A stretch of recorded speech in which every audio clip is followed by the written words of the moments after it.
When I was 15 years old, I was with a group of other boys and walked into a service station, and I stole a little keychain that had an S on it. I liked it because it had the letter S. I got home and put it on my dresser, and my dad walks in and he says, "Where'd you get this?" I said, "I bought it." He said, "Where'd you get the money?" And I said, and he said, "You stole this." I said, "Yes, sir." He says, "You're going to take it right back." I said, "But Dad, he's going to throw me in jail." He said, "That's exactly right, but you're going to take it back today." So he grabbed me up. We got that. We went to the service station. The man let me off. Dad paid for it. And not only that, he gave me a good whooping. That's what we do down here in the South. I never stole anything again.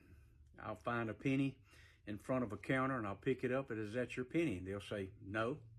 I'll put it in my pocket and I'll say, "What if that had been $100 bill?" And they'd say, "Well, that'd be mine." Well, here's what I'm going to tell you.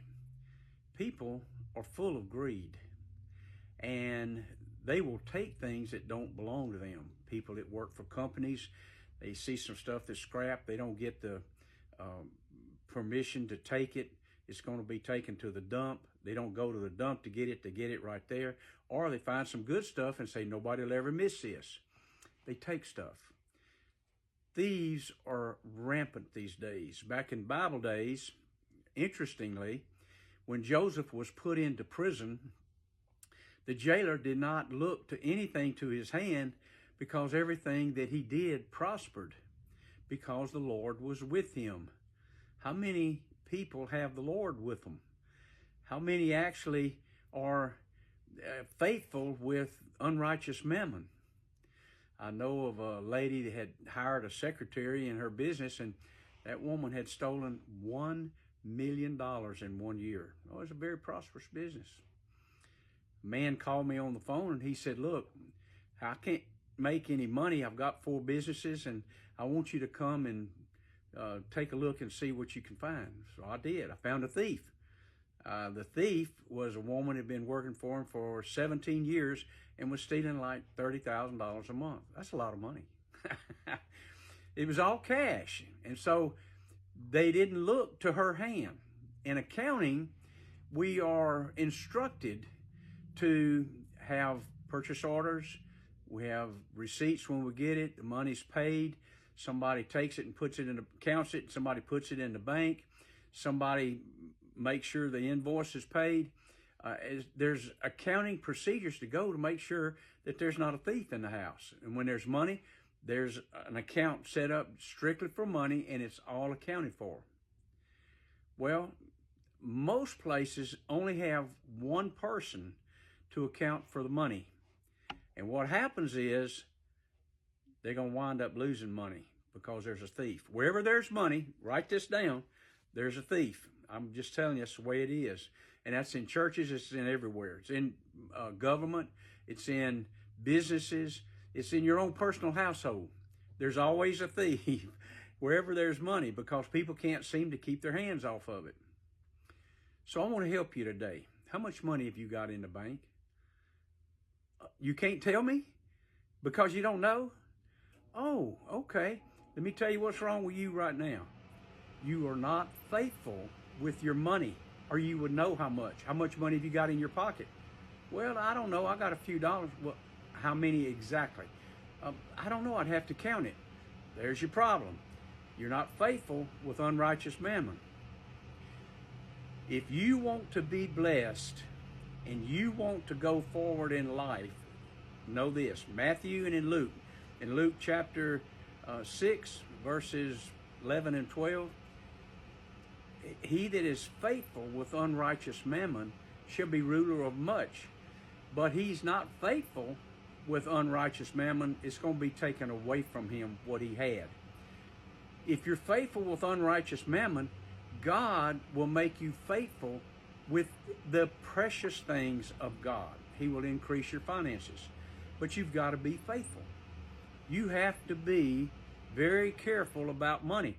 People think of money like it's spendable. Most people are consumers. Most people are credit card people and debit card people. They don't know the benefit of saving. They don't know that if you just put $50 a month in your account and you got a little $10,000 to start with, by the time you're 65, if you're 18 now, you'll be a multimillionaire. Nobody even thinks about that because they don't care. They just think the future's just going to happen and que sera, sera. No. If you've not been faithful with a little, you will not be made ruler over much. So if you want to do good in life, be faithful to money. I watch people blast pastors because they say something about money. Now, I admit there's schemers and scammers out there, but what I am going to tell you, that just because somebody teaches you about money and being faithful with money doesn't mean that pastors shouldn't get paid. I dare say there's not anybody out there that would go to work full-time in the ministry and not get paid. And nobody. You don't go to work with a boss in a company and not get paid, right? You don't go, hey, look, I put in 80 hours this week and I don't want you to pay me. No, you don't do that. Give me my money. You need to pay me more. I'm worth more. So my point is, be faithful. Even with a little penny. I see a penny on the ground, millionaires won't stop and pick it up. I'll pick it up. Sure will. That's money that belongs to you, belongs to God. I mean, the gold and the silver is His. So you get that and you be faithful with it and watch God begin to multiply you. And quit ruining the day that a pastor makes a little money or gets a little love offering. Your thinking is wrong. All of a sudden, you're going to find God's going to take away what you got because you hadn't been faithful with God's ministers. Now, wait a minute. I'm not asking for a dime, so you'll know.